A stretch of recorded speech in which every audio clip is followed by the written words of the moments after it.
Breaking news overnight, the U.S. sharing new video of deadly strikes on alleged Venezuelan drug boats in the Eastern Pacific. U.S. Southern Command releasing this video of the 3 kinetic strikes that killed 8 people in total. Now, this is the first wave of attacks in nearly 2 weeks, and it comes as Congress is set to hear more information about these strikes and what comes next in the Caribbean.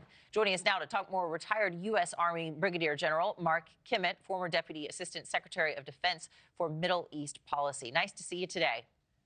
Nice to see you as well. How much do you think is riding from today's briefings that we're going to hear with lawmakers on Capitol Hill? And you've got Secretary of War Pete Hegseth and Marco Rubio, the Secretary of State, giving information. Well, aside from the fact that it'll provide some media entertainment, I don't think there's much that's going to change in terms of either the policy or the actions of the government. They seemed set on continuing this strategy, continue these operations. And while the U.S. Congress may have a field day, I don't think there's anything that they're planning to do to change the course of this strategy. Well, I want to get your thoughts on whether you agree with these strikes in the first place. And also take a listen to retired Lieutenant General Richard Newton saying this campaign is really having a strategic effect overseas.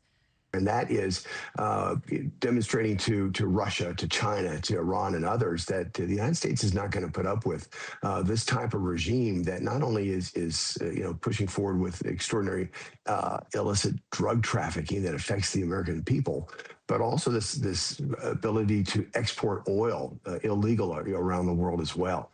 Yeah, and seizing the tanker there. How do you think Putin and Xi and others are weighing what the U.S. is doing now in Venezuela? Well, first of all, I think it's a little bit higher level than FIG General Newton had suggested. This isn't just about Venezuela. This is not just about oil. This is not just about drug boats.